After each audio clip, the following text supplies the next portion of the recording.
bags. Daddy's home. Take his phone Friday night, Shabbat Shalom, throw it in the junk drawer, and it was just all us.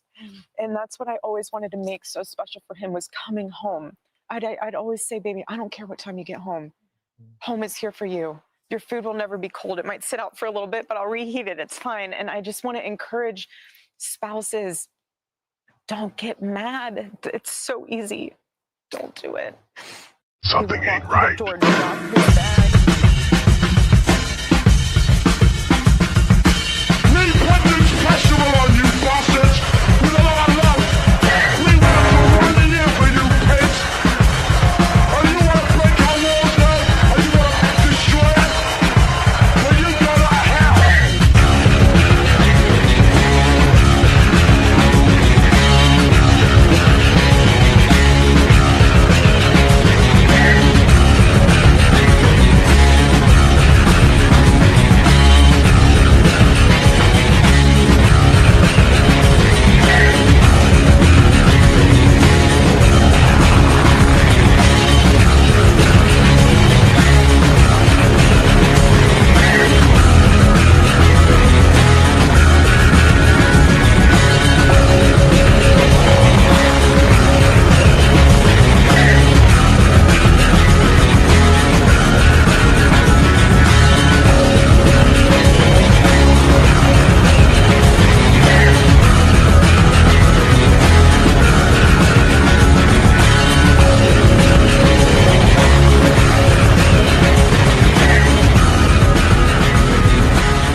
Damn it. Screwed up once again. Wrong intro. Oh, God, I hate myself. Oh, my mic is on. Good evening, everybody. Good evening. Welcome to World at War. That was the wrong intro, I believe. Yeah, Aaron Cates is no longer here. I don't know why that is still there. I'm Dean Ryan. Welcome to the very flawed World at War here, as we're back on time, on schedule. I have so many files I just can't even get to. I just want to just start all over again. I can't find them, can't get to them in time, but that's what makes World at War here. Is tonight's episode is very, very, very intrusive, as Trump, as you saw in the title there, sides with Russia. Trump sides with Russia. How exciting. We're going to be getting to everything that has to deal with that here tonight, as Jim Fetzer will be joining us to give his very, very thoughtful analysis of what that entails and what that means here on this very cold December evening here as we venture into the future. Tonight we are broadcasting live on The Real Dean Ryan over there on Facebook. In fact, let me just delete that intro. I do apologize again. I can't do anything right anymore. We are broadcasting live on YouTube. And who cares? Can't find me anyways.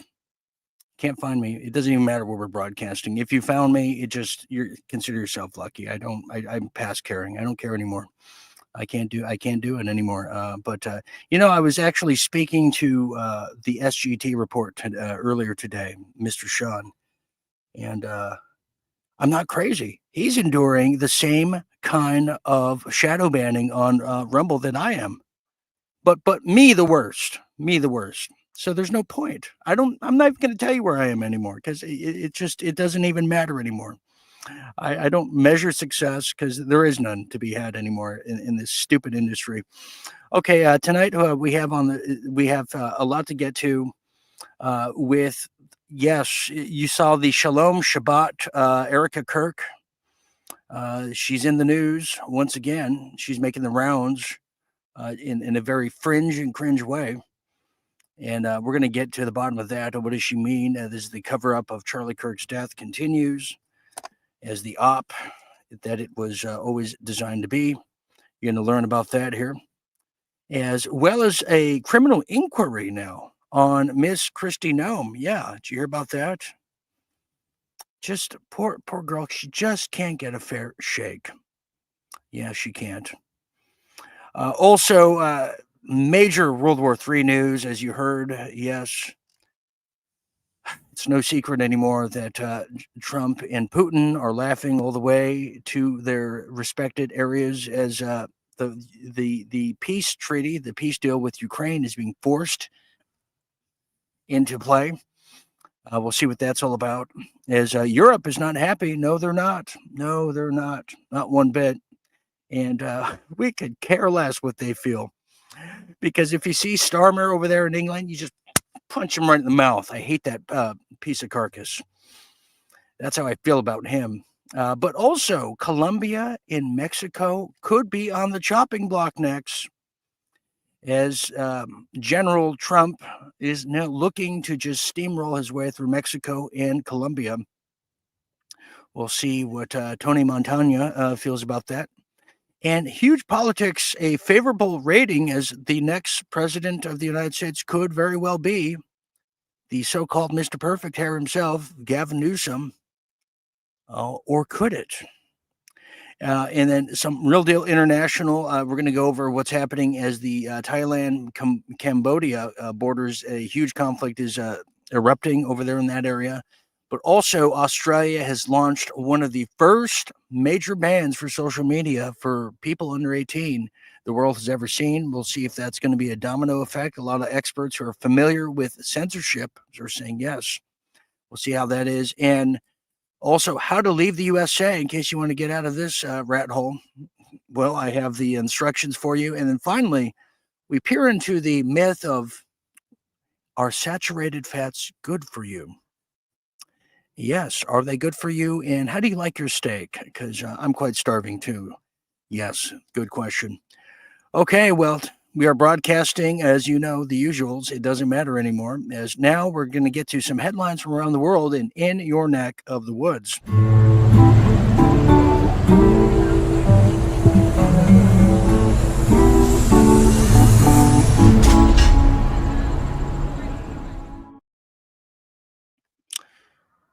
Yes, real deal headlines like you've never seen them before. It's just so exciting. Well, let's get to it now. Let's not waste any more of your time or my time, because time is irrelevant because it's borrowed.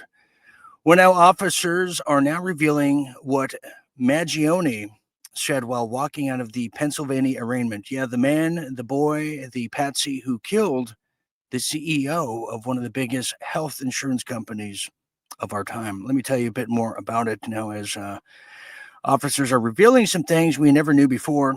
No, we didn't. Well, as an officer who escorted Luigi Mangione to an arraignment hearing after his December 2024 arrest, revealed in court Tuesday that the accused murderer said while walking past spectators, reporters, and many other witnesses, well, he said, quote, "All of these people are here for a mass murderer. Wild."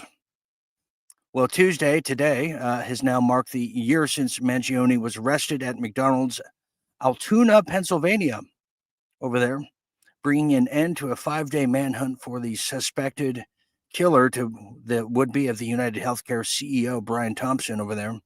Well, he was finally arraigned once again today, on the same day at the Blair County Courthouse. He faces New York State charges, including 1 count of second-degree murder, 7 counts of various weapon charges, and 1 count of second-degree criminal possession of forged instrument, which I've never heard of such cockamamie charges before in my life. But now Mangione was also charged with 2 federal counts of stalking, 1 count of murder through the use of a firearm, and 1 count of a firearms offense. Now, it's worth noting that Mangione has now pled guilty, very guilty, yes, he has, to 9 state counts for 4 federal charges filed separately.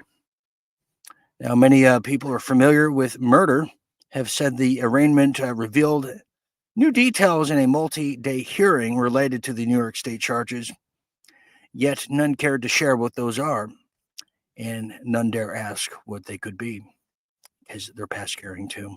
That's how that one goes. Well, also now, as we just scooch along now to what you might have saw in the cold opening there, it was rather interesting, to say the least. But let me show you again, as Erica Kirk is now in the headlines. Oh, yes, she is. But this time, she's making the rounds on Fox, Friends, NBC, you name it. without a care in the world. And which Erica is it? We'll try to establish shortly hereafter. But listen carefully. Some of the code words she says is, well, I don't think they're pure English. Check this out. Erica Kirk. Put in the drunk drawer, and it was just all Listen to this He again. would walk through the door, drop his bags. Daddy's home. Take his phone Friday night, Shabbat Shalom, throw it in the drunk drawer, and it was just all us. And that's what I always wanted to make so special for him, was coming home. I'd always say, baby, I don't care what time you get home. Home is here for you. Your food will never be cold. It might sit out for a little bit, but I'll reheat it. It's fine. And I just want to encourage spouses, don't get mad. It's so easy. Don't do it. Where's the tears? Where's the tears on that? Daddy's walking home. No one is all alone. Shabbat Shalom. Where have we heard this before? That is some what kind of heretic kind of poem is that? Yeah, I don't trust that version of Erica. So yeah, there we have that, Erica, and that's different than this one here. Shabbat Shalom. Here we go on my own. Okay, let's continue now. As now Candace Owens is now speaking some new truth bombs as she's landing them right on the heads of anyone who's interested. Is now Candace Owens, yes, is dropping another Charlie Kirk conspiratorial theorem, as she's now saying the U.S. military was involved. That's correct. Candace Owens, after already throwing a number of suspected culprits out there in recent months, well, said she has finally cracked the, quote, mystery behind the murder of Charlie Kirk. And she said, yes, it involves the U.S. military. Well, Owens has now, in a series of Instagram posts just earlier today, said she's ready to, quote, blow this case open. Yeah, that's right. As based on a tip she received from a service member the night prior. Here's a quote. She said, "It feels like today will be the day that they're going to throw back to the government, as they can no longer deny it. Charlie Kirk was assassinated. Our military was involved." Well, I'll be Shabbat Shalom. What in the world is she talking about? She further went on to say, "I can't wait to share this information with you guys today." Well, the commentator, who has more than 5.6 million YouTube subscribers, and probably more if she wasn't shadow banned herself, and the 10th ranked podcast on Spotify, if not the number one of all time, said the scoop came to her just hours before she went to church and prayed for the, quote, final piece to be revealed. Her prayer was, quote, immediately answered in the very first email she saw in her tip inbox right before going to sleep. Yes, before she went night-night, she saw some things now. And her claim comes after Owens has now spent the past 3 months, sharing conspiracy theories, they say. These theories about the killing of Charlie Kirk. Now, those include claims that Kirk was killed by pro-Israeli henchmen who were upset that he was starting to have, quote, rational thoughts about Israel. And yeah, anytime you have rational thoughts about Israel, be careful, because there's a sniper nearby. That's the lesson I've learned. In months before his death, as well as claim before billionaire activists and current hack himself, Mr. Bill Hackman, made threats against Kirk for his apparent shift away from Israel, as he was doing in a rational way. Now, it's also worth noting that Owens has now implicated that some of Kirk's friends at Toilet Paper USA over there and the Charlie Kirk Show, well, they're also involved and implicated in the death of Charlie, prompting them to challenge Owens to attend an in-person event, which they plan to debunk her claims later this month, but were too scared and chicken and cowardly to send her an invitation. That's right. Now, more recently, she also claimed that French President Emmanuel Macron authorized a hit squad, including one Israeli, to take out Kirk. So far, no word on that matter from the tranny lover himself. Now, in closing, authorities, just in case you forgot, arrested a 22-year-old Patsy who goes by Tyler, last name Robinson, soon after Kirk was shot and killed at the TP USA event in September. Well, there's just another startling, just enigma to the long, long mystery of Charlie Kirk. Continuing now. Well, this one hurts to read, but we must get through it. As finally, as our now real deal headlines tell us now, yes, a judge has now ordered a criminal inquiry into Kristi Noem. Yes, I have the sadness to tell you. Well, let me tell you more about it now. As the beauty queen and the starlet and the apple of everyone's eye, yes, a federal judge has now ordered 2 Justice Department officials to testify in a case examining whether Homeland Insecurity Secretary Kristi Noem should face criminal charges for allegedly violating a March 2025 order halting the removal of Venezuelan immigrants. That's entirely true. Yes, the Trump administration used the Alien Enemies Act to proceed with deportation flights despite that directive prompting scrutiny from former DOJ attorney Iraz Ruvini, who alleges officials discuss ignoring court orders. And she is now under the crosshairs, as now it's still up for grabs whether Homeland Security Secretary Kristi Noem defied a federal judge's order to stop the removals and what she will do in the meanwhile. Well, there is that one. And those are some real deal headlines from around the world and in your neck of the woods. Now let's get ourselves to some World War III news, shall we?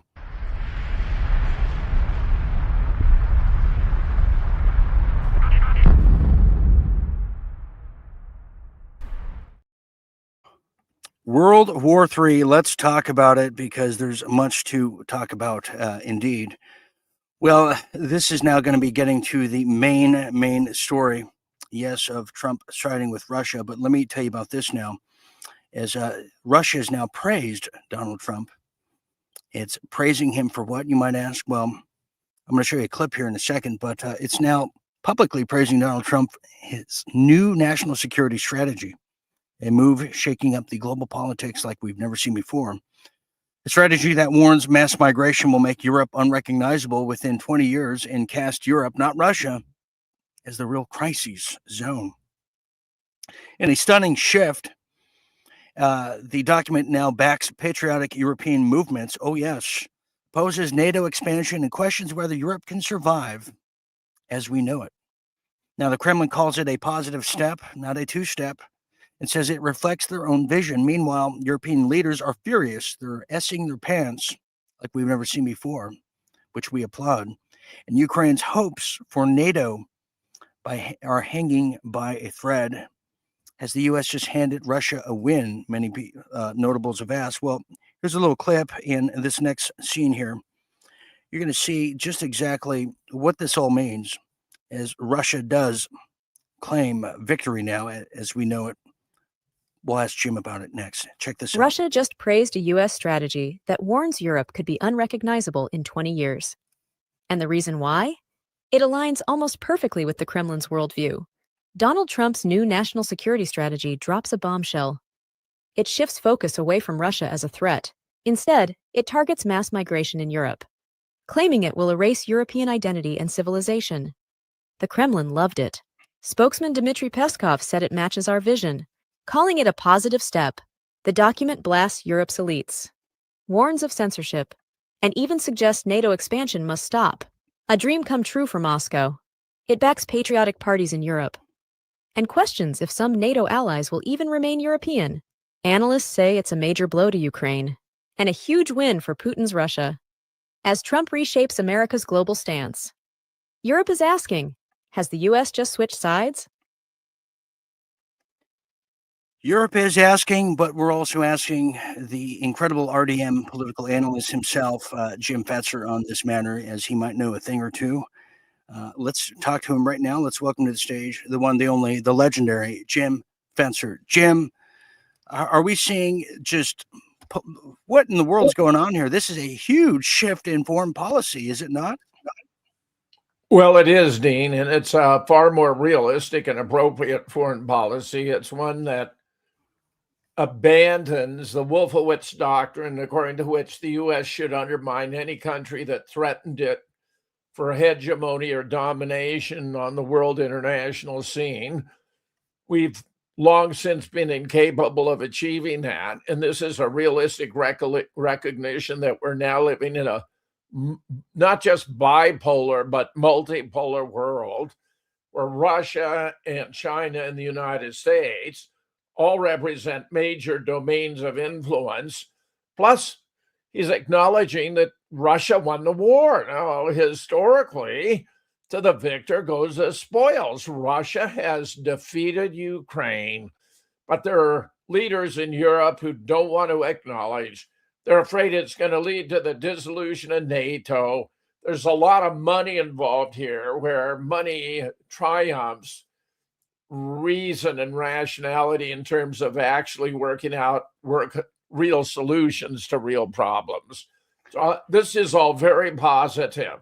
What I didn't like about the report is it sounded like, Russia's a bad guy and Trump's sort of capitulate. No, Russia won the war, fair and square, no question about it. Trump does want a peace prize. I think he does think bringing about a solution to Ukraine versus Russia might achieve that result, and it very well may.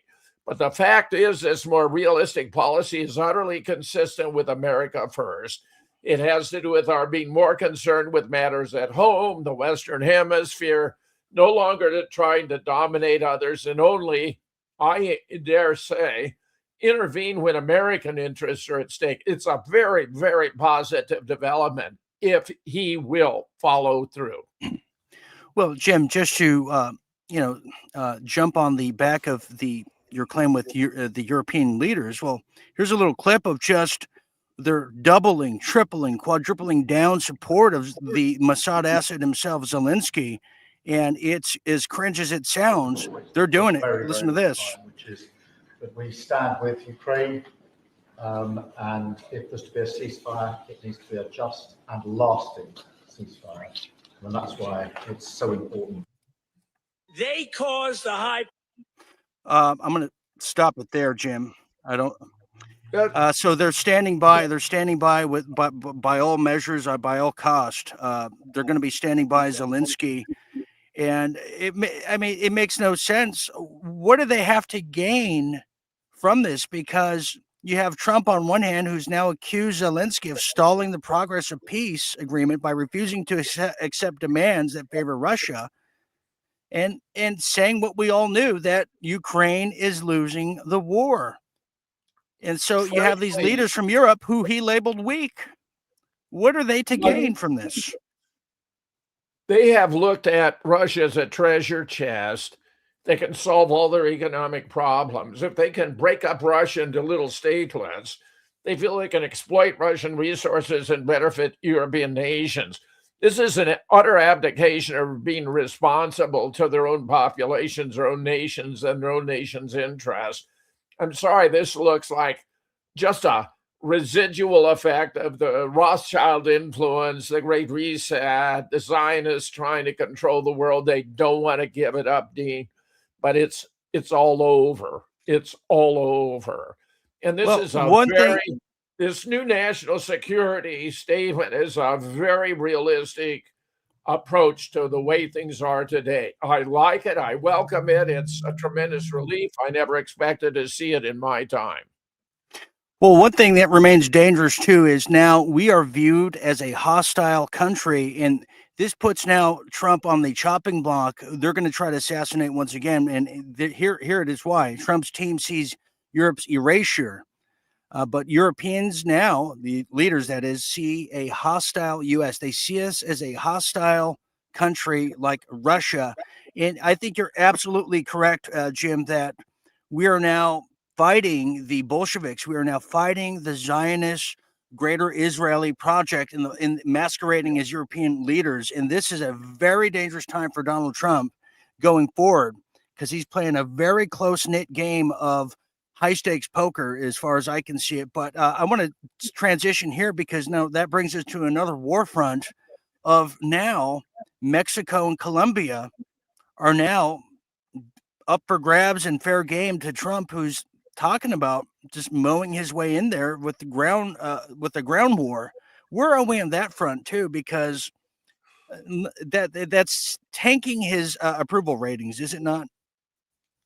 Well, and properly so, because Americans don't want more wars. A guy campaigned as a peace candidate. That's in large measure why so many voted for him. Though, how could anyone support the Harris Walz fiasco ticket? I mean, they were so unqualified. You really had no choice if you were a reasonable person than to support Trump. But he made us a lot of promises, and I'd like to see him keep them.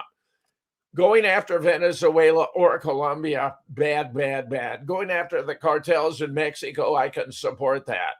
But he's making all these false claims about Venezuela being a source of fentanyl. It's all coming out of Mexico, taking out these boats. These are war crimes, murder, violation of international law.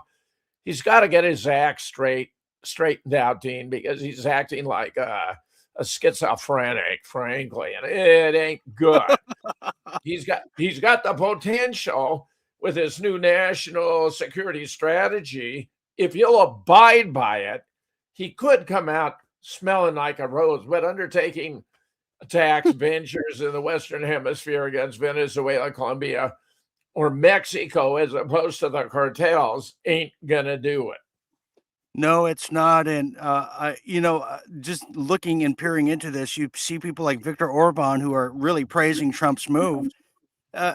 Jim, is it crazy to think that what we have now witnessed is Trump's head fake, even though it might be faking out the American people as well? Is this one of the greatest political head fakes of the 21st century? Well, Dean, it just depends. I mean, this national security thing is a huge shift in American foreign policy, no doubt about it. Everyone recognizes that. The question is, does he intend to follow through? And, everything about it is good, I dare say. And he's not continuing to support Zelensky, shifted the Ukraine responsibility. Europeans, they don't like that. They like to have the big brother, the U.S., carrying all the burden on their behalf so they can exploit us. Just as Israel's exploited us, Europe has exploited us forever. If Trump is sincere about the new national security policy, it'll be a huge benefit for Americans, and it really will set him back on the America First agenda path. I concur as well. And you think we should be worried about Kristi Noem going to federal prison with this recent threat from a judge?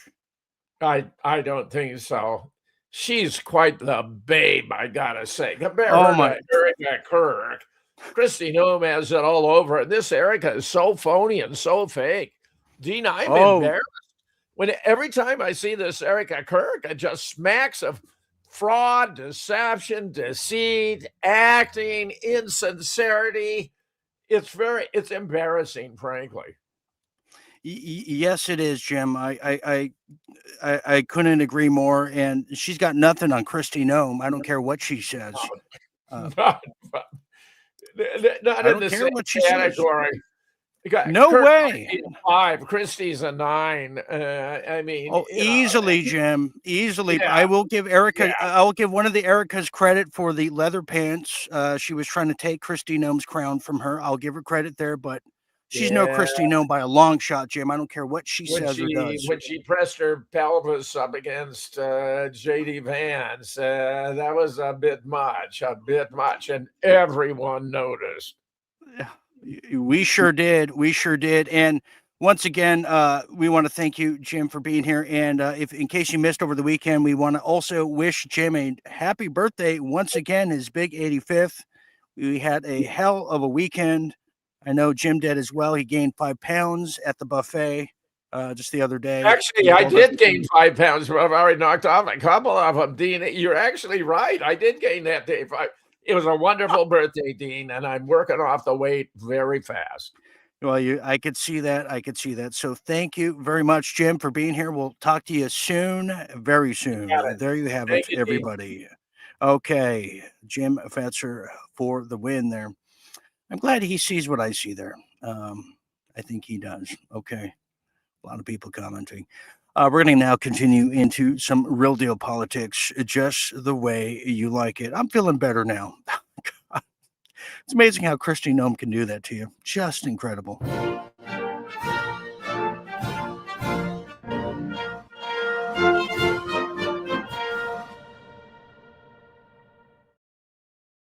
Just incredible. What can I tell you about that?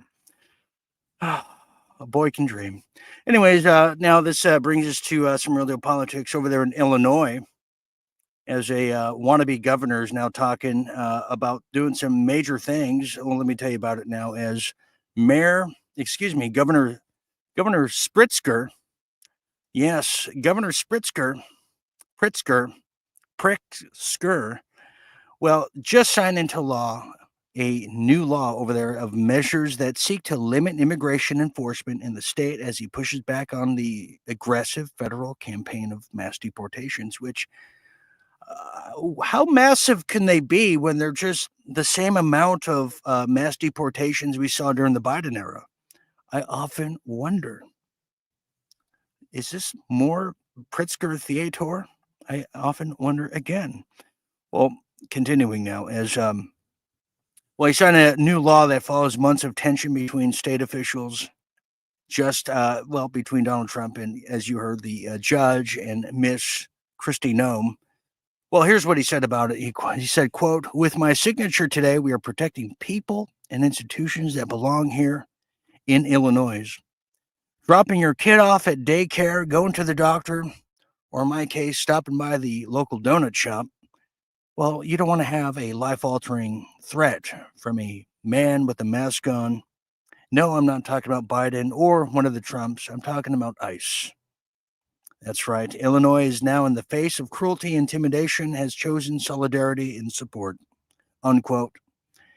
Well, the bill signed today as Chicago's predominantly Latino Little Village neighborhood extends protections for immigrant families and others impacted by the federal immigration enforcement. It bans civil immigration arrest at state courthouses within 1,000 feet of those facilities and restricts what information Illinois hospitals, child care centers, and colleges can share with immigration authorities. Well, there you have it.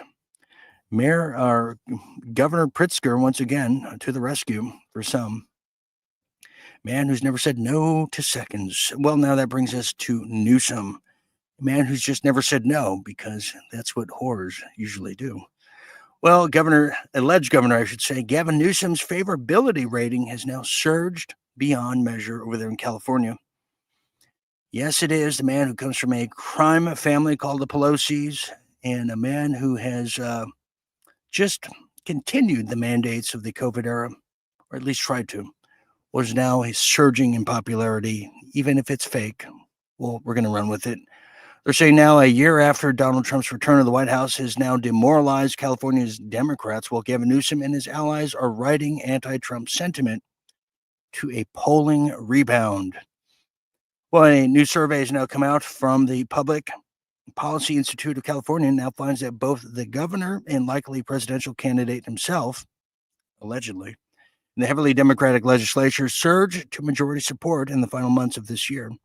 Now, the approval jump comes after Newsom and fellow Democrats championed a gerrymandered new House map explicitly to counter Trump in the next year's midterm elections. Yeah, they jerry-rigged it, gerrymandered it, and rigged it is really the operative word there. Well, they're now saying, as this is coming from someone who's familiar with the polls and the polling. Well, yes, that's right. He said, quote, "Folks are in the post-Proposition 50 state of mind. The public feels that the governor and legislature's interests are aligned more with theirs than the president and Congress and the Supreme Court, for that matter." That's right. Newsom's favorability rating has now jumped 10 percentiles points over the course of the past year. Well, usually, when you start from zero, that's a big jump. Although in this case, they say from 46% to 56% this month alone. Now, disregarding the de-gentrified inner cities throughout California that has been crushed by all of his policies, the legislator's standing improved by 8 points in the same time period, reaching a 53% majority. So there you have it. That pile of S seems to be crawling up the stripper pole of politics, trying to get his way and gerrymandered his way to the White House. We're going to take a little break here. When we get back, we're going to open up the lines too and see what you're talking about. I want to show you some more Erica Kirk Eclipse as we analyze who is this woman, who's she working for, and what did Charlie ever see in her, and why is she trying to challenge Kristi Noem subconsciously to the crown of beautified awards. Well, we're going to find that out right here at World at War when we get back after this quick message. Don't go anywhere.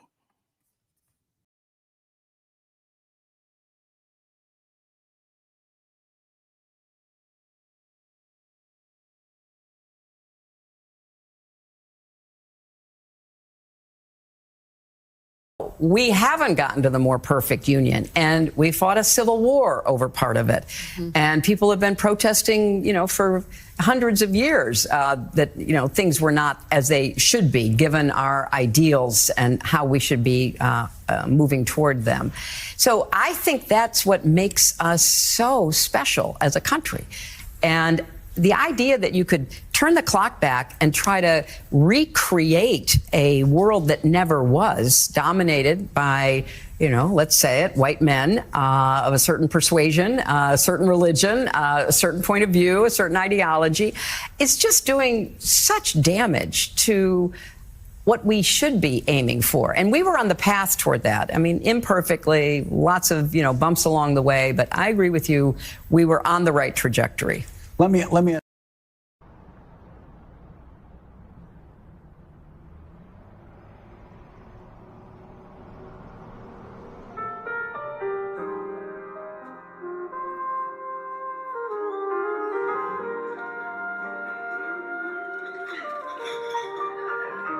Be a visionary with Debonair, a player from the Himalayas, iconic, not ironic, and become a night owl tonight, where like-minded members get together at the Night Owl Lounge, enjoying extra content, backstage hangouts, exclusive interviews, by going to RealDealMedia.tv.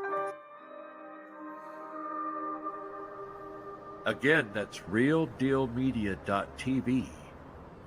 Join tonight.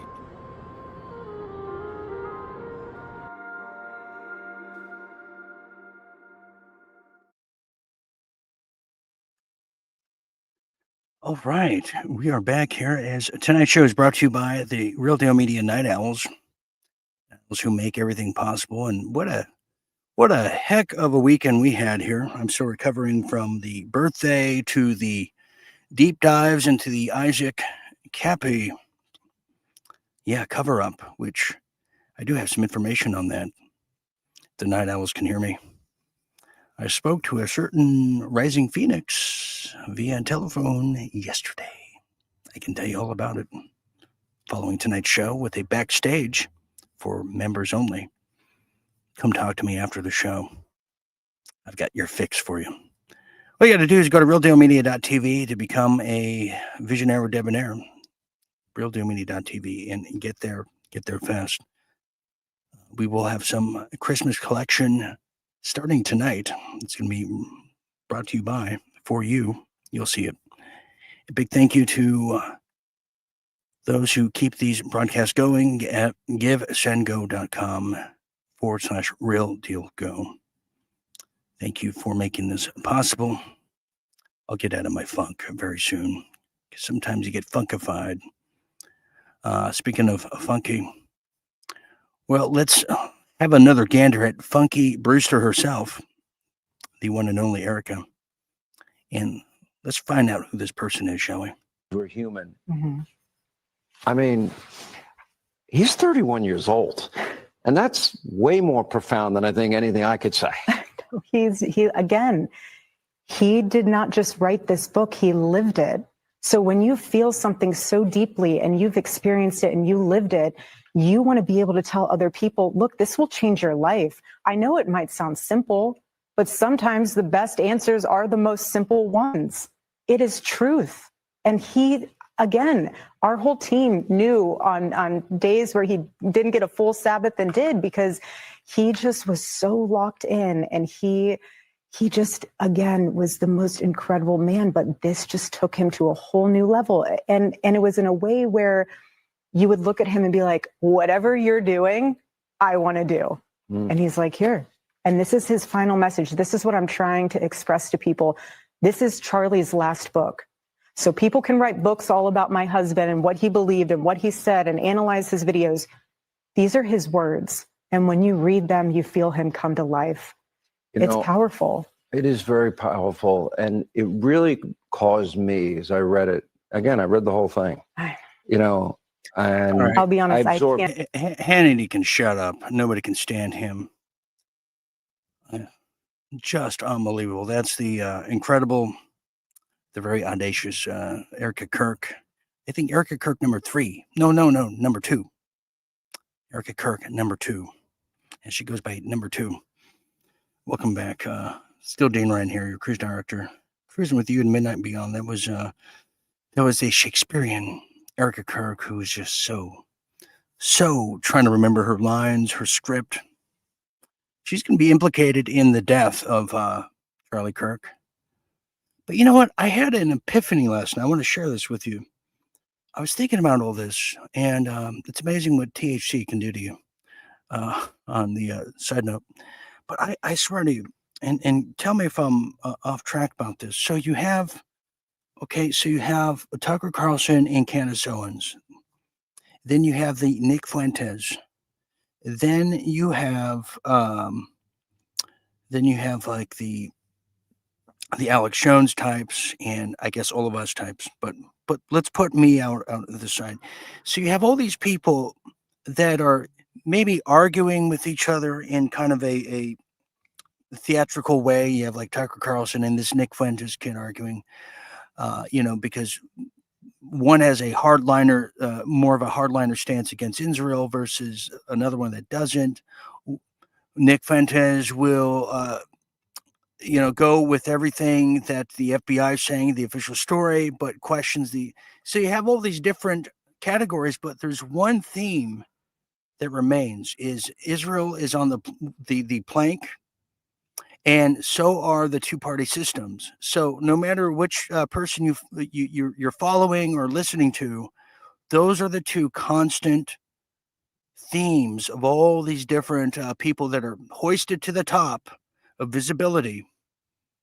That's what we see. And then, then you have the Joe Rogans who are the same thing, but, his demographic is talking to the meatheads and the stoners.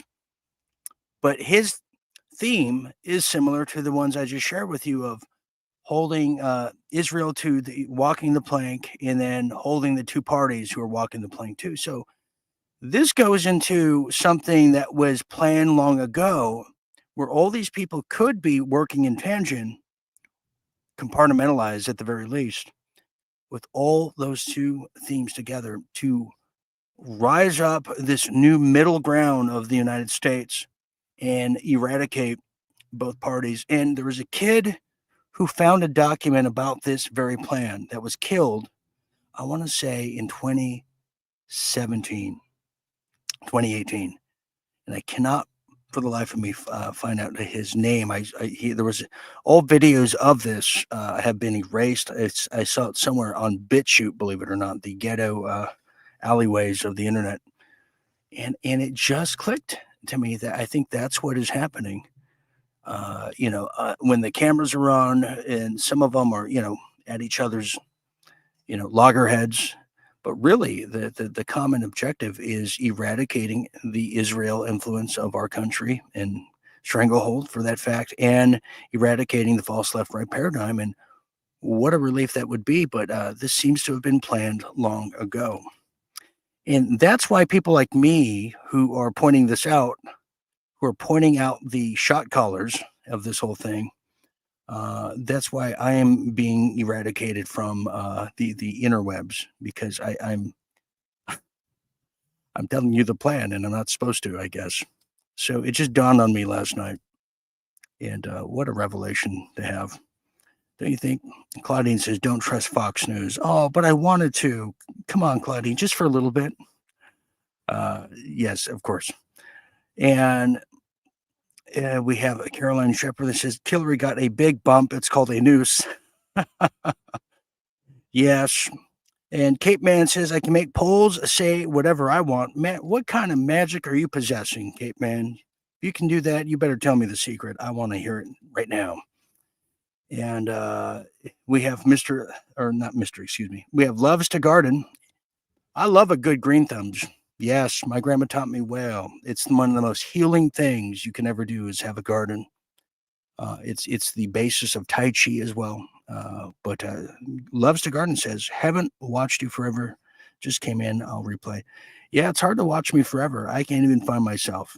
Here's something else, but thank you for being here. Thank you for being here and putting up with me. I'm having one of them weeks.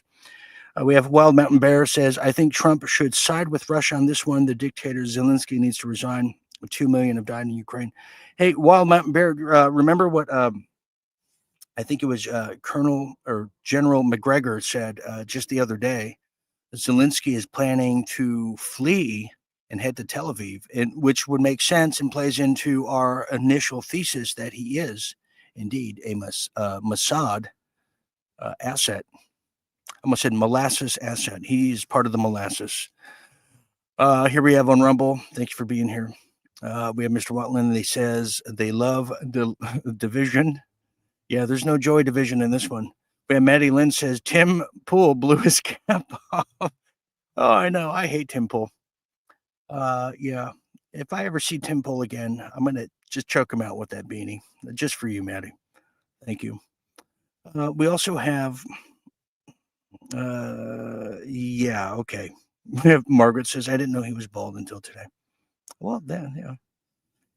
Created drama for money. Well, it's created drama for money, or is it in addition to people that would never listen to a Tucker or let's say people that would never listen to a Nick Fuentes because he goes too hardline on Israel, but they might listen to a Tucker Carlson because he goes just enough, and then people that would never listen to a Tucker because he doesn't go all the way on Israel, so they'll go to the Nick Fuentes guy, who I think is potentially a Fed, I mean, or some kind of asset. And I'm trying to, and is it a bad asset or a good asset? Because it's such a big intel agency. It's hard to tell you, but there seems to be common objectives involved from everyone involved. This plays into the document that kid released almost 10 years ago now, and he was killed for it. Yeah, so that's what I was saying. We have Manny Lynn says, Dean, I'd love to see it. Make sure someone gets that video. I will for you, because Tim Pool, you know what? He is he's messing around with the wrong people. And that's what I can tell you. He's not going to be around for much longer. He took money from the devil, and when he doesn't deliver to the devil's going to, take him down to Georgia and give him a damn good whacking. I'll tell you that much. Okay, so we're going to continue here. Is Erica Kirk and the Sean Hannity, who's just another guy I cannot stand. But speaking of all this, now you have Chuck Schumer, who's now talking about deplatforming just the very person I was talking about, Tucker Carlson, because they were having a conniption fit. Yeah, their Zionist panties are getting in a twist because people are finding a logical or illogical reasoning that we are tied to that country. And here's what Mr. Chuck Schumer, the husband of Tim Allen, this is what he has to say about it. Listen to this. Today in America, we're witnessing a disturbing and alarming trend. Anti-Semitism and white supremacy, and indeed neo-Nazism, just saying the word sends shudders down one's spine, are increasingly running rampant in our society. These deeply pernicious forms of hate, spewed by right-wing radicals like Nick Fuentes, and platformed by people like Tucker Carlson, who almost seem proud to platform them, have pushed America closer to a tipping point, where Jewish Americans and all those targeted by white nationalist hate are all too often looking over their shoulders, fearing for their safety. And too many in this country are silent against this threat. On this issue, silence is dangerous.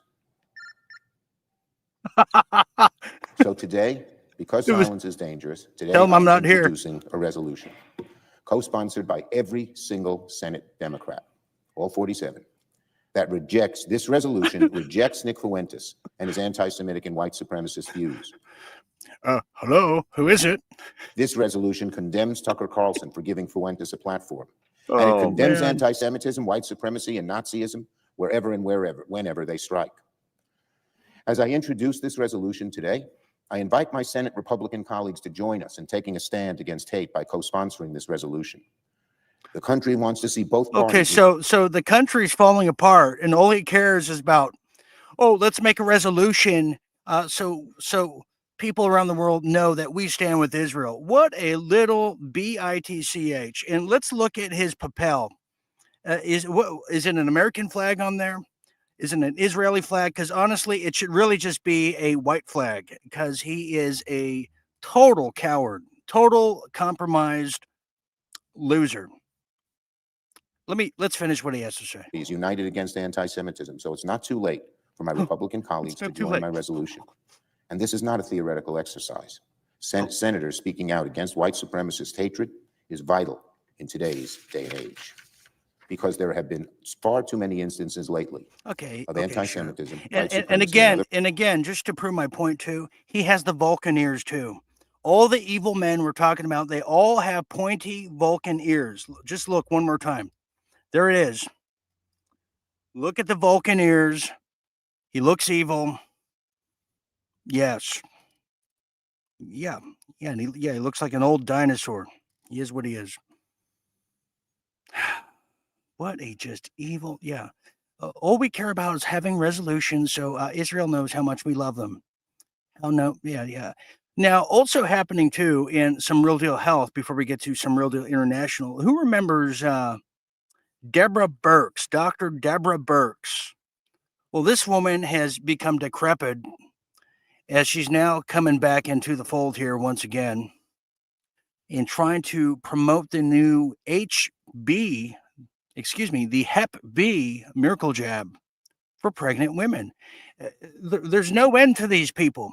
Now, I'm going to share this video. Pay attention to what's around her neck, because it's very symbolic. It looks like snakes, but it also looks like a rope, because it's foreshadowing what we're going to do to her once we get our little wonderful American hands around her shoulders. Have a look at this, and you be the judge. Well, I was really hoping that everybody would take this opportunity to have a broader public health discussion. It's not that I'm against the birth dose, but something is putting pregnant women still at risk. And we should be concerned both about the pregnant mom and the baby. And I want to know what we are doing to ensure pregnant women do not get infected and they are protected in young adulthood. And so we have some really significant questions since we started the birth dose in the late 90s. Many of those women have reached childbearing age. Are they still protected against infection? And we know they're protected against what we call chronic active hepatitis, but are they protected against infection? So we need to be titering pregnant women. We need to be boosting them if they need to. And pregnant women who have never been vaccinated, we need to vaccinate them. I think it's okay to have a safety net for the babies, but let's figure out why. There it is. Look at the noose around her neck. So this woman on the right, this creature on the right, she's like, we need to find a way to just execute more pregnant women. Oops, did I say execute? I meant nurture. That's what it's all about. And how about this new collar around my neck? Because I'm a collar for the big pharma. I'm just a little dog for them. And I look like a dog too. Why we have failed women. Well, I was really hoping that everybody would take this opportunity to have a broader public health discussion. All right, she can shut her doggy mouth. Okay, so you see what they're trying to do?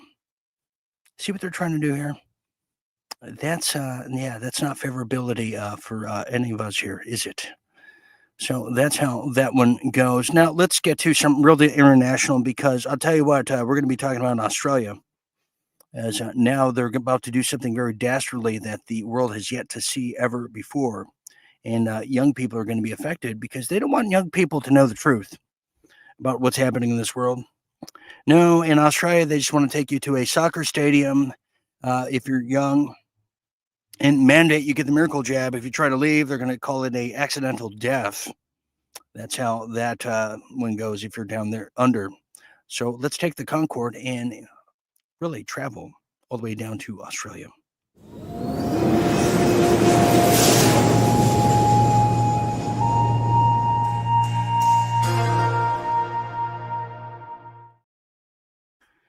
Well, let's talk about it as I have a clip to go with this, but I'm going to show you this first here now as Australia has now launched. Well, launches youth social media ban. It says will be the world's first domino to fall. Yes, it will. More than 1 million social media accounts held by users under 16 are set to be deactivated in Australia's really online divisive world first ban that is being closely watched all around the world. That's right. Now, can children and teenagers be forced off social media in a mass grouping? Well, Australia is about to find out the hard way. More than 1 million social media accounts held by users under the age of 16 are set to be deactivated in Australia as of tomorrow or today in a divisive world first ban that has now inflamed a culture war. Is now being closely watched in the United States as well as elsewhere. Social media companies will have to take, quote, reasonable steps to ensure that 16 and unders over there in the land down under cannot set up accounts on their platforms and that existing accounts are to be deactivated and removed at once. Australia's officials say the landmark ban, which lawmakers swiftly approved last year, is meant to protect children from addictive social media platforms because when we think of protecting the children, we think of Australian politicians. That's the first thing that comes to mind. Isn't it for you as well? They just really care about the youth so much that they want to take the youth from you and raise them themselves. Well, with one law, we can protect a generation of alpha from being sucked into the purgatory by predatory algorithms described by the man who created the feature of behavioral cocaine. Minister Anika Wells told the National Press Club over there in Canberra last week. While many parents, even the children, have welcomed the ban, others say it will hinder young people's ability to express themselves and connect with others. However, two 15-year-olds have now brought a legal challenge against it to the nation's highest court. Supporters say the rest of the world will soon follow an example set by the Australian ban, but not so fast. As now, someone who's familiar with the matter says, I've always referred to this as the first domino, which is why they pushed back. And that's not the last they've seen of us. Well, the ban has broad support, although we may not like it. It has broad support over there in Australia, while the EU government poll last year found that 77% of respondents were in favor of it. So this is all a reflection of authoritarianism in Australia. It's a reflection of the people who really don't have the vision of what lies ahead of this. First, it starts, the road to hell with good intentions starts with the young people. Yes, we got to save the young people. Then it's, well, we got to save the colored people. Then the disabled people. And then we just got to ban it for everybody. Because when all the truth comes out as it is, they want to control who reads what. This is just, I'm telling you. Now, in addition to that, according to a national study, the Australian government commissioned this year, 96% of children ages 10 to 15 use social media. 7 out of 10 of them have been exposed to harmful content and behavior. I'll be a monkey's uncle. I'll be a real dingo's uncle, too. Here's a little clip of just what's entail. And this young guy, I think he says it all of what's happening in Australia. He's not too happy about it. I wouldn't be either. Let's have a little yanda at what's really taking place in the land down under. Is, if you're about 15 right now, I'd be mad as hell, and I'm not going to take it anymore. So I'm against the social media ban because as young Australians, we will be completely silenced and cut off from our country and the rest of the world with this ban. It's like we just grown up with this our entire lives, and now it's just being taken away from us all of a sudden. We wouldn't even know what else we could do. And when kids like jump to these less regulated social media platforms, that's when like they're shown more things, or they're more like vulnerable to online bullying or predators. It's when it's less regulated. Social media is like one of the few ways that we actually get out there. We actually like are able to express what we feel and things like that. You can definitely do that in person, but what about someone who's, socially like has social anxiety and they're not comfortable to go out in those places, but they feel safe to be able to Okay, talk to people. thank you very much, Mike. You see all these young people, they got this, they call it the blowout hair. It looks like the head of a broccoli. I'm wondering if I should do that, just if I should have that. Do you think I would get the hits? What do you guys think? I'm going to be like the teenagers today. I'm going to think about that. I'm going to get they call it the blowout. I'm going to get the blowout. What do you think? Yes. All the world's a stage, Rebel Mama says. We are merely players. No, I'm a supporting castmate. Okay. I'm the supporting cast. I'm going for the Oscar this year. Okay, we're going to move along from that. Yeah, sorry to hear about that. If you're a young person in Australia who's watching this, I stand in solidarity with all of you. Yes, I do. Well, this next story is coming out of, it's coming out of Natural News, and we're thankfully for it. As now Thailand-Cambodia border is now seeing conflict that's escalating with airstrikes and civilian casualties like never before. Well, just when you thought the Israelis were just circumnavigating the beaches of Thailand to pretty much take over, well, guess again, now as there's been a fragile ceasefire that's happening elsewhere around the world beyond Ukraine and Israel and Russia, as this one is Thailand and Cambodia, who've now had a ceasefire that's now collapsed into its own footprint, leading to renewed military clashes, civilian casualties, and Thailand's first airstrikes in the conflict. Now, both sides accuse each other of ceasefire violations, marking the deadliest escalation since this past summer, July to be exact. Now, Thailand has now deployed F-16 fighter jets in what it's called, quote, self-defense strikes against Cambodia's artillery positions now. Cambodia condemned Thailand's actions as brutal military aggression and appealed to the UN Security Council for intervention because we know they rise to the occasion every time, don't they? Now, tens of thousands evacuated, with Thailand relocating 35,000 civilians for border areas. Cambodia reported 4 civilian deaths, and Thailand confirmed 1 soldier killed and multiple injuries. Eyewitnesses described terror from the artillery explosions and panicked evacuations.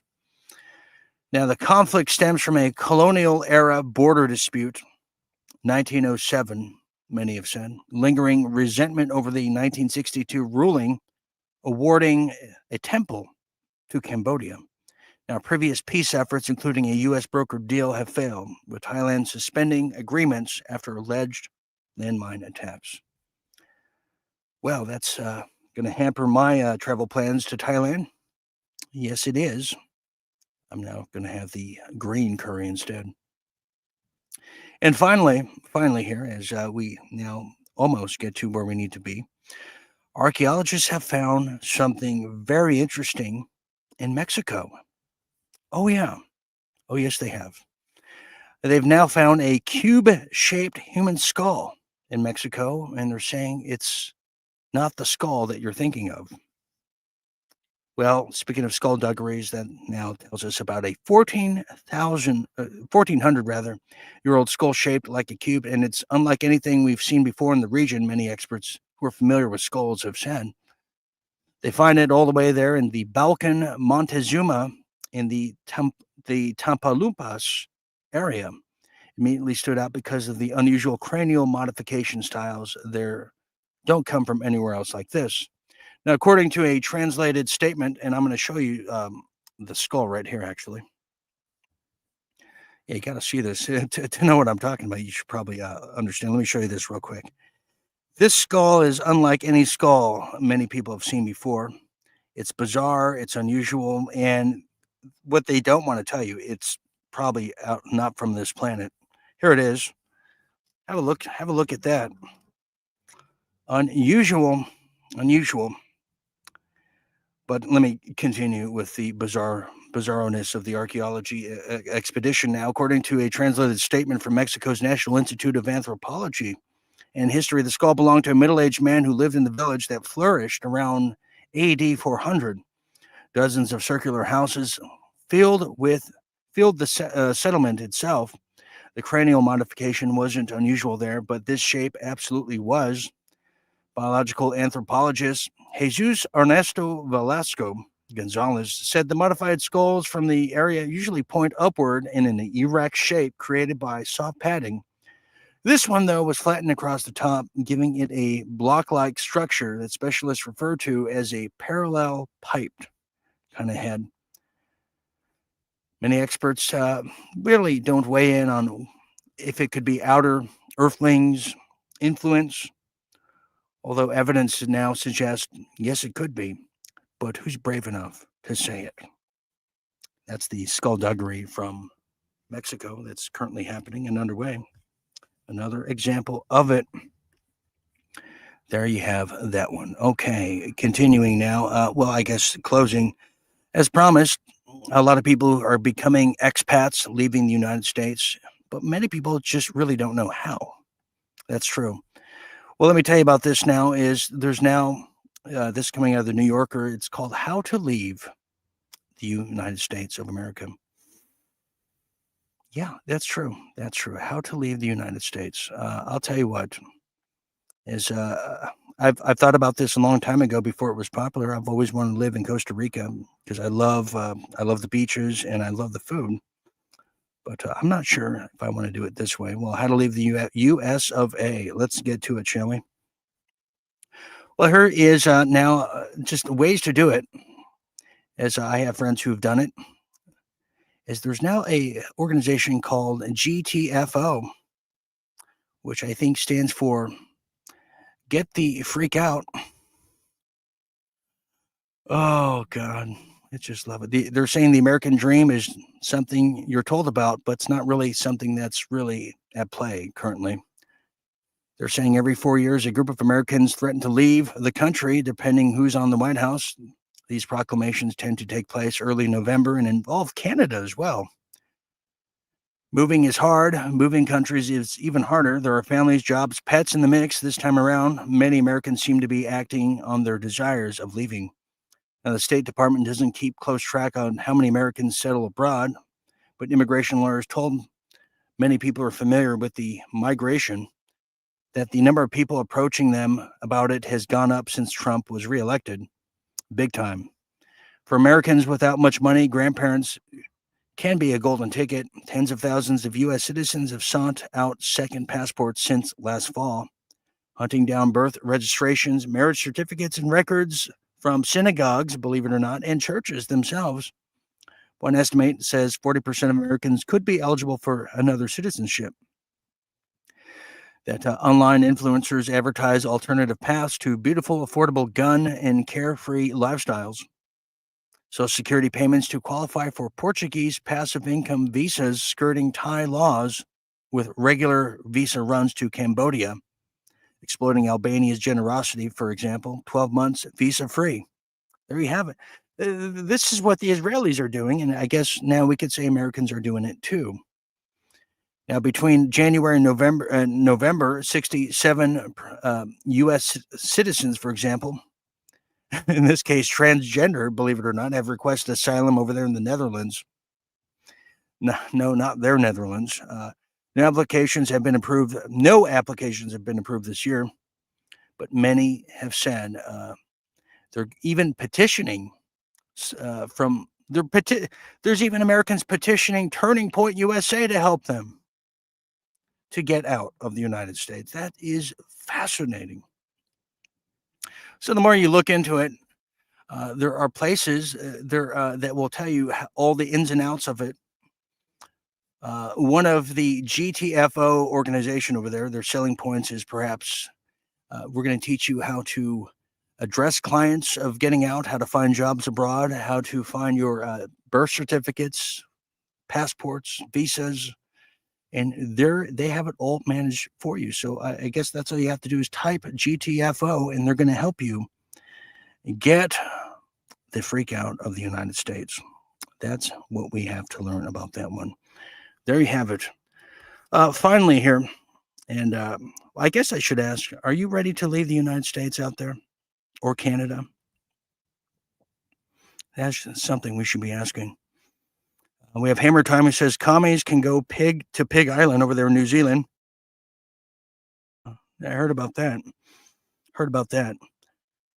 We have Nigel Dyer who's saying that there are all border countries trafficking the children.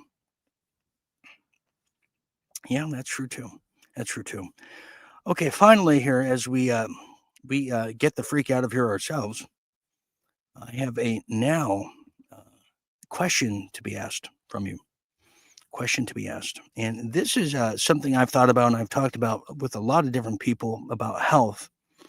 And it has to do with saturated fats, because my entire life we've been told that saturated fats are terrible for you. Who knows that? You ever eat a steak and they say, oh, cut the grizzly fat part off the steak. It's not good for you. I was told that my whole life growing up. Yes, I know you were told that too. Well, that's going to bring us to a question: are saturated fats actually good for you? Question mark. Well, that's what the New York Times has been asking lately. Is saturated fat actually good for you? Health experts have long recommended limiting your saturated fats, but Robert F. Kennedy has now signaled a shift in that advice. And I'm telling you, I've never craved a steak more than I do right now. Well, for decades, nutrition experts and health officials have warned against eating too much saturated fat. And don't we know it? Red meat, full fat, dairy products, fried foods, and other big sources of the nutrient can raise your cholesterol, they've said. With it, the risk of cardiovascular disease. But recently, RFK Jr. and other federal officials, along with some proponents of the Make America Healthy Again movement, have taken a different stance. And by the way, we're redefining the food pyramid altogether. I'm telling you. Now, they're suggesting that the fats have been unfairly demonized and that the evidence to prove that they are harmful is insufficient. I'm going through my head of what I want to eat after this. Now, Mr. Kennedy's, the nation's health secretary, has been very dismissive of expert consensus because, well, they're stupid, and said that the next edition of the dietary guidelines for Americans can be expected as early as next year. And when that happens, too, we're going to do a whole special on it, too, because I think it's so important. And many grandparents out there who take care of their grandkids, well, they need to know, too, if they're going to be preparing lunch for their grandkids on the weekends or whatever the case. We got to know what the new pyramid is. So now they're saying the new guidelines for Americans coming early next year will, quote, stress the need to eat saturated fats. Well, it's about darn time. While the potential about face on decades of guidance will be a thing of the past, well, we asked nutrition experts to break down the evidence. So what are saturated fats? All the fatty acids are categorized into two main groups according to their molecular structure. Saturated fats, which tend to be solid at room temperature, are predominant in animal products like butter, cheese, beef, pork, as well as certain oils like coconut oil and palm oil, which I love coconut oil. I've expressed that so many times. If you make eggs out there, you could use butter. There's nothing wrong with that. But hey, try using coconut oil too. Use it in your spaghetti. I certainly have done it when I was doing the Dean Can Cook series, my cooking wonderful series there. They're also saying unsaturated fats are abundant in fish and foods like avocados, nuts, seeds, cooking oils like olive oil and soybean oil. Now, what does this research suggest? Well, since the 1950s and 60s, the studies have consistently found that cardiovascular benefits from limiting saturated fats. Small clinical trials all the way back then, for instance, found that when adults replace saturated fats with unsaturated fats, their blood cholesterol levels decreased. Other studies published around the same time found that those who consumed less saturated fat tended to have lower rates of coronary heart disease than those who consumed more.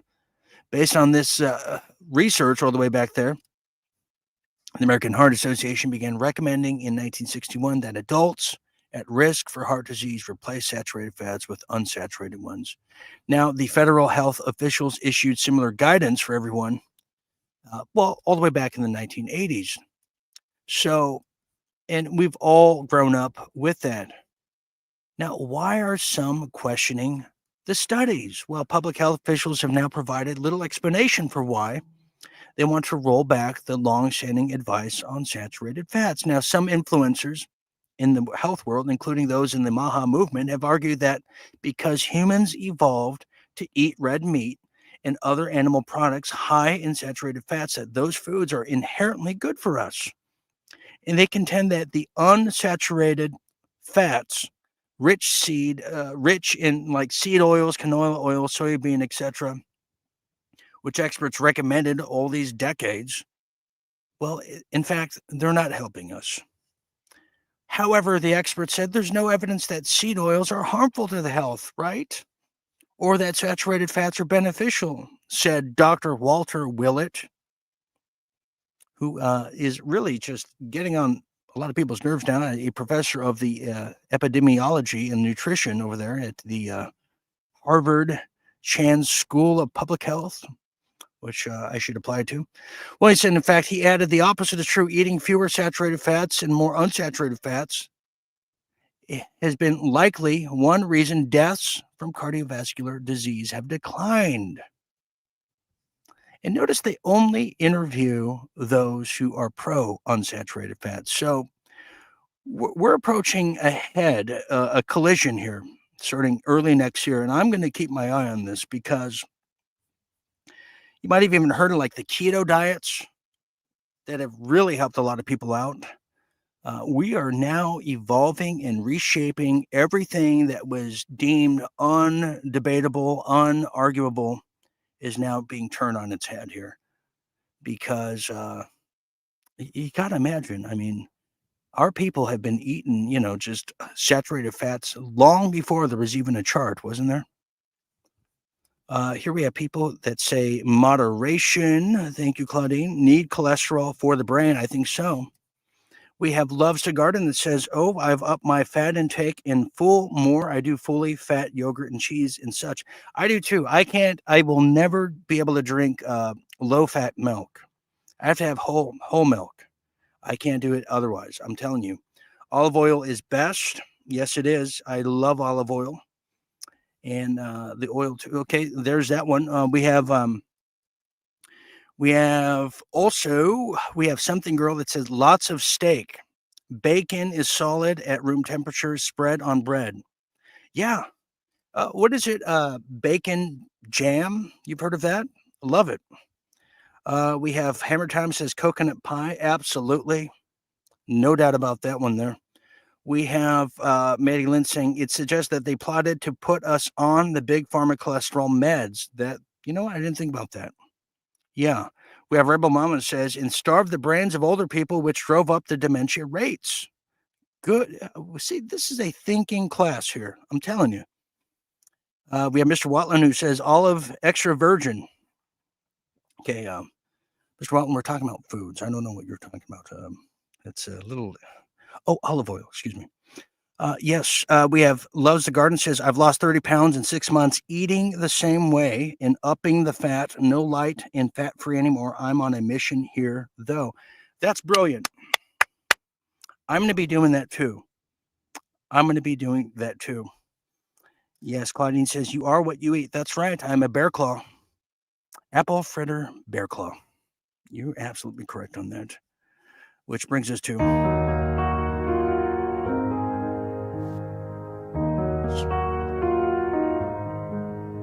final thoughts. Okay. All right. We get the point. Thank you very much. Final thoughts here on this whopping edition of Trump vows to support Russia. I'm sorry. I keep thinking about, I'm thinking about the steak and all the grizzly I used to cut off when I was a kid. I mean, I should have been eating it the whole time. And it probably does prevent dementia, which is up big time. No wonder they had us cornered. I'm gonna be doing that diet too. Anyways, well, as we close the night off, hey, you know what? Let's hope Trump turns the ship around. Let's hope just things go our way a little bit. I'm excited about the new food pyramid because you know what? The country is only as good as the health of the people. If we don't have a healthy just population, who now we're learning to take health into our own hands and hell with these food pyramids that are fake and fraudulent. And that's a sign. That's a good sign. And you know what? When it comes to like what Australia's doing to get their kids off social media, anytime that we give the parental rights to the government to be the nanny state, I think that's a bad thing. That takes responsibility off of us, just like we gave the responsibility of our own health into the hands of big pharma.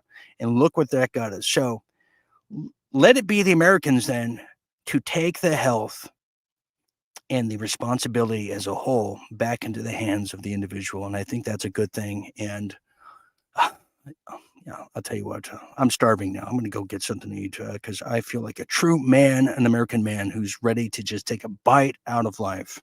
That's how I feel here tonight. So on that note, thank you. A big thank you to Jim for being here, and 85 years of him. We want 85 more. And hopefully everyone enjoyed that over the weekend. So for Jim Fetzer, I'm Dean Ryan saying thank you for sharing a bit of your night with me. Until next time, I will be back here, tomorrow night. And don't forget, huge Thursday, The Lounge. God, I forgot to promote it. Huge episode of The Lounge with Neil Bishop and Matthew Millen and myself as we get into the bottom of the Zionist infiltration of the Christian scholars as we know it. So until then, always remember to stay tuned and stay awake. Good night, everybody.